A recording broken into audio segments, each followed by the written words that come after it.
actually, no, shut up. No. Can you shut your mouth for a minute? No. Because I actually work in the ghetto. I see the people.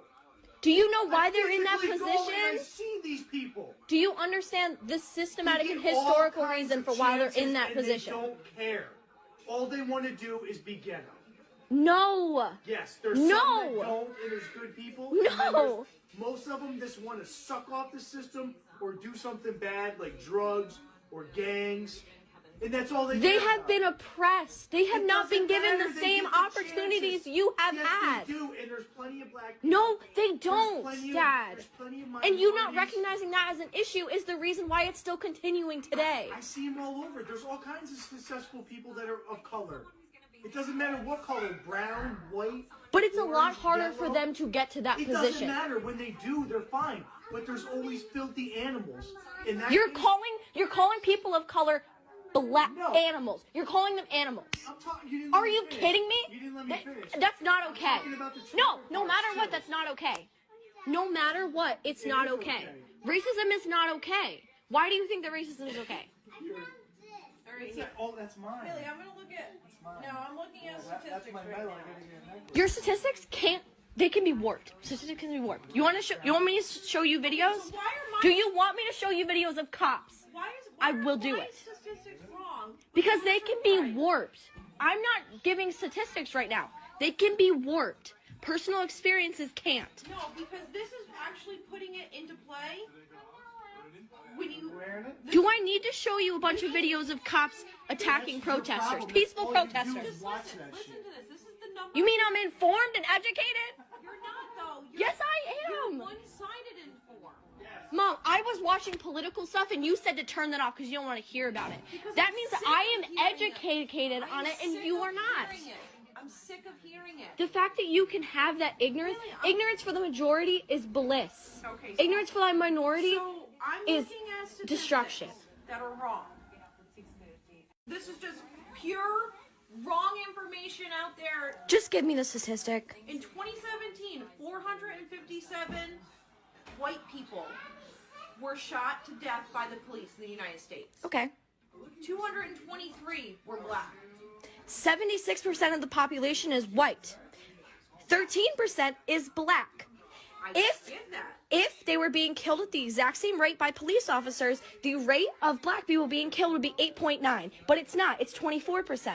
The rate of white people being killed should be about where it is. So they're being killed at a higher rate.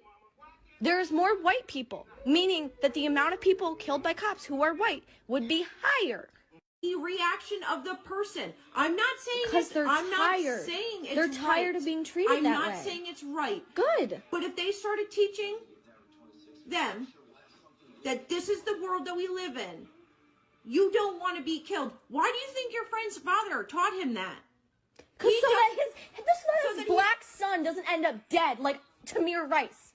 Because he doesn't want him to grow up with the chip on his shoulder that He doesn't no want police his black son to end up dead. Exactly.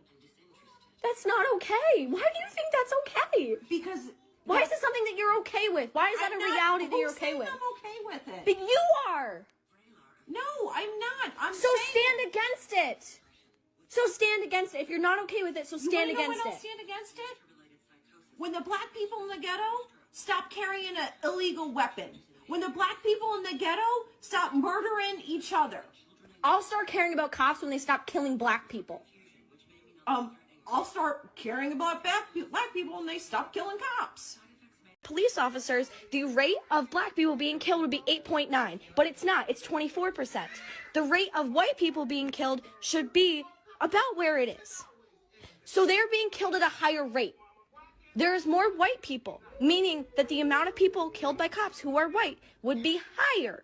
The reaction of the person. I'm not saying Because they're I'm tired. not saying it's They're tired right. of being treated I'm that not way. saying it's right. Good. But if they started teaching them that this is the world that we live in, you don't want to be killed. Why do you think your friend's father taught him that?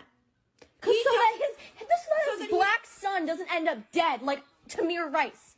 Because he doesn't want him to grow up with the chip on his shoulder that He doesn't no want police his black son to end up dead. Exactly. That's not okay. Why do you think that's okay? Because why is it something that you're okay with? Why is that a reality that you're okay with? I'm okay with it. But you are. No, I'm not. So stand against it. So stand against it. If you're not okay with it, so stand against it. When I'll stand against it? When the black people in the ghetto stop carrying an illegal weapon. When the black people in the ghetto stop murdering each other. I'll start caring about cops when they stop killing black people. I'll start caring about black people when they stop killing cops. Hi guys, my name is Kelvin and you're welcome back to the channel. Look, I'm tired. I'm tired of the same excuses. I'm tired of white people acting shocked when their racism finally gets called out in their own living room. You just watched a young white woman sit across from her parents and tell them the truth they refuse to hear. She's not being dramatic. She's not being divisive. She's looking at the same America the rest of us have been forced to live in and saying, this is wrong. And what does she get? Defensiveness, interruptions, statistics twisted to protect feelings. A father who works in the ghetto and somehow comes home more racist than when he left. A mother who sits there and lets it happen. This is what so many of us have been saying for years. You can smile at a black coworker. You can marry a black person. You can claim, I have black friends, and still carry the same poison. That clip is not rare. It's common. And the fact that a young white woman had to risk her relationship with her own parents just to say Black Lives Matter in that house, that should tell you everything. We're past the point of polite conversation. We're past the point of both sides. This is about whether white people are finally willing to confront the racism sitting at their dinner table or keep protecting it. Let's dive into it. Many of you aren't angry enough about your racist parents. You should be angry at your racist parents. Because of them, you don't know how to function in a society with people who don't look like you. Because of them, you feel isolated. You don't know how to build community. And to be clear, it is not a community if it was built on hate, right? That's a mob. You don't have a community. You have a group of people who are just as hateful as you. And that's really the only thing that keeps you connected. Communities built on hate are not fulfilling communities. And imagine never knowing fulfillment because of your racist parents. And I know a lot of young racists will say, I feel fulfilled. You don't feel fulfilled. Whatever you're feeling is not fulfillment. It is hate that has transmogrified into something that is more sustainable. The body cannot tolerate that level of distress due to hating another group of people. And so it has created a way for you to cope internally. I don't feel sorry for you, but I do feel sorry for who you could have been if you had had different parents. So can you just admit that you two are racist? I am not racist. You are. And I don't appreciate you saying that to me, Haley, or your father. Dad has said he's racist. You saw two black people depicted as apes. That's racist. And if you're cool with it, that makes you a racist. He tried to match people up with the animals they look like. Just like you saying that you didn't want to hear people speaking Spanish at the Super Bowl. That's racist. No, what that is, I don't understand Spanish. I like to listen to songs that I can understand what they're saying. I don't like the music. I'm not going to yell at y'all. I'm not going to yell. But you understand there's like 60 million people in the United States who do speak Spanish. I don't care. Happy. Half should be Spanish, half should be English. And Bad Bunny is Puerto Rican and his first language is Spanish. Why shouldn't he be able to sing his native language? That's too bad. This is correct. And 3.5 months ago, he told us all we better start learning Spanish. That's not very nice, is it? I'm so sorry that offended you. We've probably all experienced this before, but when we have some family say some off-colored racist shit, a lot of times we don't really say anything, but after a certain point, we have to speak up. And that's exactly what happened with my dad and I.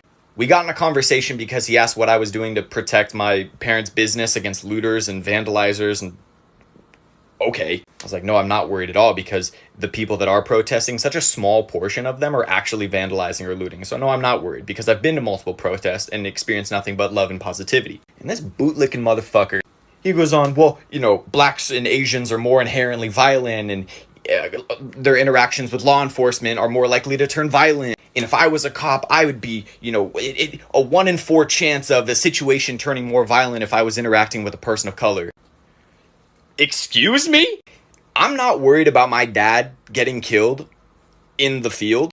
I'm worried that he's going to kill somebody else, and I'm going to be protesting every single day to arrest him. Hi, I'm Kylie, and here are the top 5 ways that hatred is passed on in white families. This is definitely a topic that not a lot of white people like to talk about because they prefer to stay race neutral or at least not air their dirty laundry in public, but I do have some things that I want to say. The first way that white people pass on hatred to their kids is literally at the dinner table. I can't even tell you how many times I'd be at another white person's house growing up, and their mom or dad would say something racist and look to their kid like they made a joke and wait for the kid to react. So in that way, the racist remark serves almost as a point of bonding between the parent and the child. The second way that it's passed on is in sports, especially if a white family or a white team is playing against a team that is primarily people of color. White people will say racist things. Did you see that defender? She was really aggressive, and other microaggressions that get passed on to the child. The third way is by discouraging their children from being friends with people of color because of certain innate qualities that they may have. Number 4, moving their kids to an all-white suburb. Number 5, praising celebrities and politicians that are racist. If you're white and you know your family's racist, stop having kids with black men, please. Now let me tell y'all why. Backstory, I'm black and white. My mom is white, my dad is black. So I live with my mom's brother, my white uncle. And him and my little sister went down to Texas to see my other uncle, who already has had a history of saying racist shit. Mind you, I barely talk to my white family. Like, most of them, you know, they on that side of the fence. So they go down to Texas to see him, and the uncle that I live with and my sister are going to get matching tattoos. And he already has a family tree of his nieces and nephews tatted.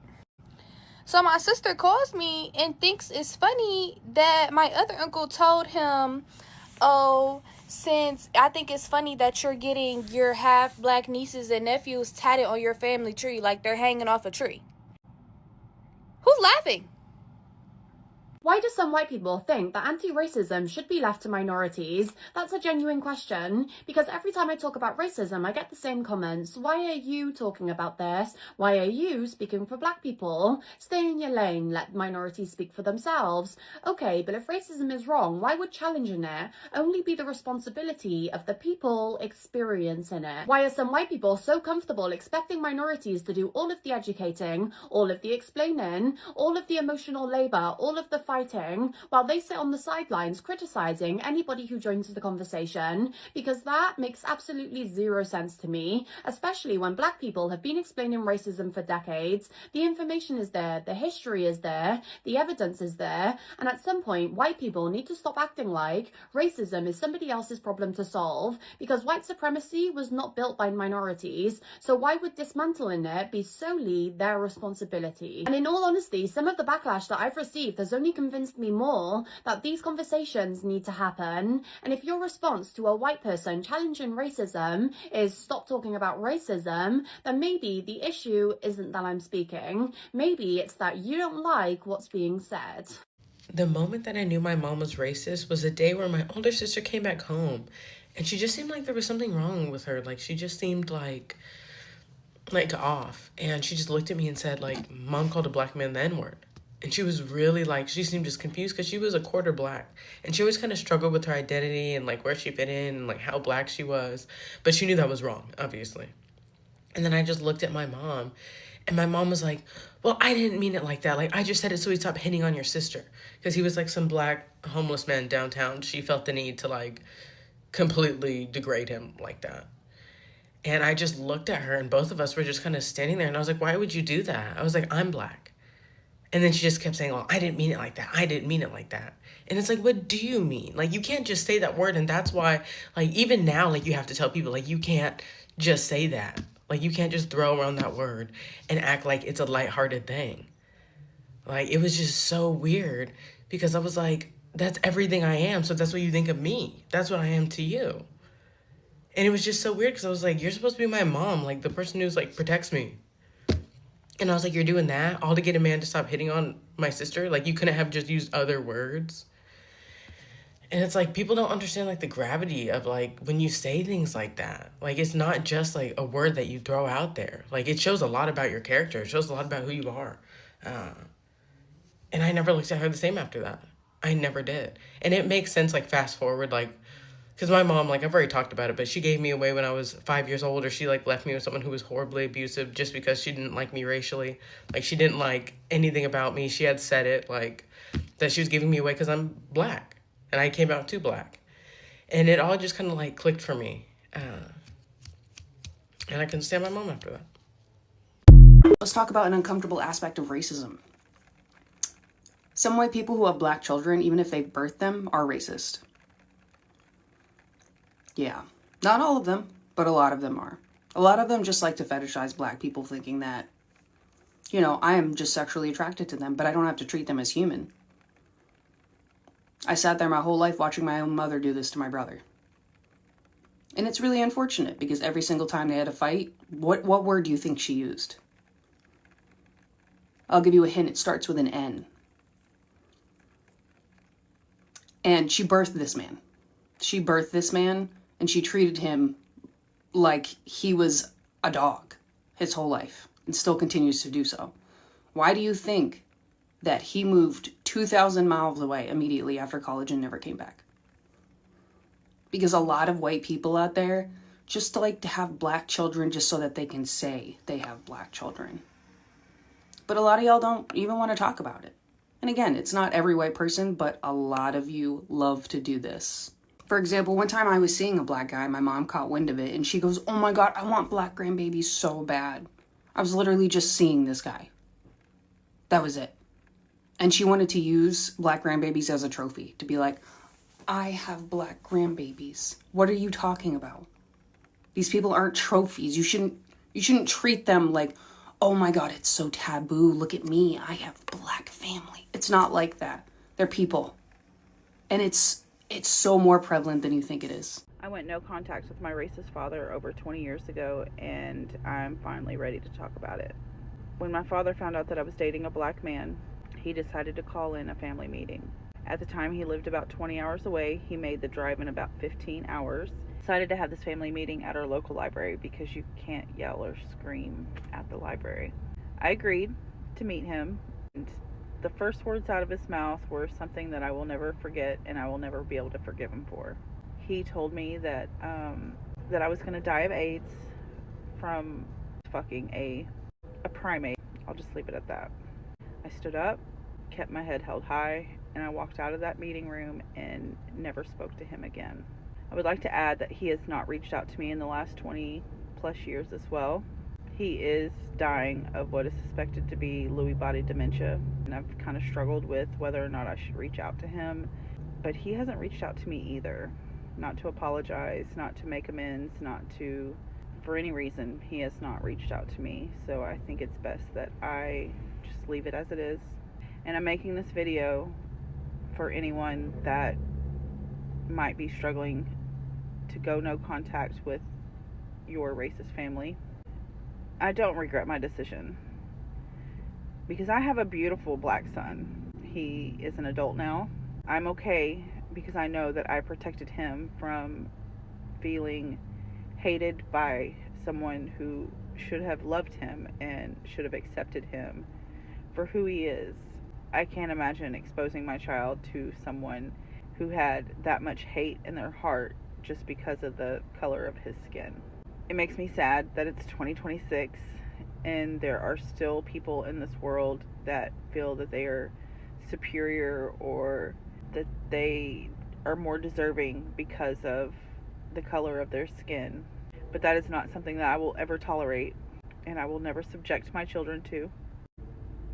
I know that if I hadn't gone no contact with my father, that it just would not have been good. So, to anyone out there who has these type of people in their family, I want you to know it's a them problem. It's them that have to reconcile their decisions and live with their choices and the beliefs that they have. And you going no contact is what's needed to protect your heart and your peace, and it's going to be okay, and it's for the best. Let's talk about what actually happened in that room. Haley is sitting there trying to explain systemic reality. She's saying black people still face fewer opportunities, higher surveillance, and disproportionate police violence. She's naming Tamir Rice. She's saying parents have a responsibility to prepare their kids for the world as it is, not the fairy tale version. And every time she opens her mouth, her father talks over her. He doesn't want history. He doesn't want data about population share versus killings. He wants his personal story. I work in the ghetto. I see them. They just want to be ghetto. They suck off the system. That's not analysis. That's the same dehumanizing language that's been used for generations. Calling people animals, comparing them to apes, getting offended at Spanish at the Super Bowl. These are not neutral observations. These are the soft, everyday expressions of white supremacy that never have to call themselves that. And then he hits the classic line, "I'll care more about police killing black people when black people stop killing cops." That's not a serious argument. That's a moral escape hatch. Black-on-black crime is real. Illegal guns are real. Nobody serious denies that. But using that as a reason to shrug at police violence is the same logic that has always justified state violence against black communities. It treats black life as conditional. It says you only deserve protection if your community is perfect first. White communities have never been held to that standard. What makes this clip hit harder is the packaging. The uploader is right about one thing. A growing number of younger white people are looking at their parents and saying, "I can't keep pretending this is okay." Some of them are cutting contact. Some of them are just exhausted, because living with that level of denial is its own kind of violence. I keep seeing the same defense every time one of these videos drops. Not all white people. I have black friends. I'm married to a black person. Listen to me carefully. I don't care. You can be married to a black person and still hate black people. You can raise mixed kids and still vote for policies that harm them. Proximity is not the same as solidarity. And the majority of white America has proven over and over that they will choose comfort and familiarity over justice when the two collide. That's not an attack. That's a pattern. There's an old story that keeps coming back to me. A white kid asks his father why he hates the black man down the street for selling drugs when the father sells drugs too. The father says, "I only do it to put food on the table and pay bills."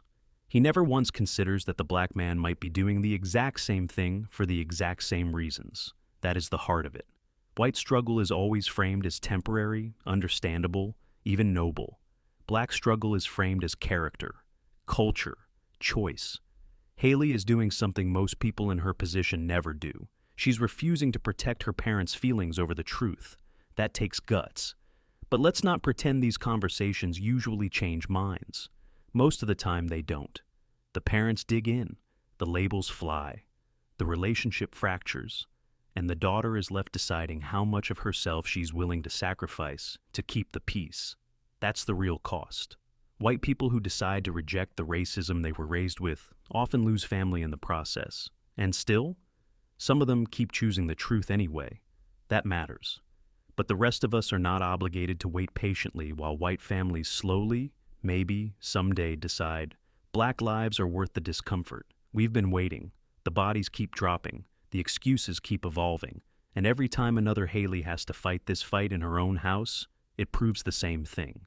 The work white people still need to do is not theoretical. It's sitting right across the table from them. So, no. I'm not interested in another white person telling me how not racist they are because they have black friends. I'm interested in what they do when the racism is coming from inside their own home. If you watched that video and felt proud of Haley, good. Now ask yourself what you're willing to risk in your own family, because silence is a choice, and comfort is a choice. And both of those choices have consequences for the rest of us. The conversation is already happening. The only question left is whether more white people are ready to stop defending the indefensible or keep making their children do the work alone.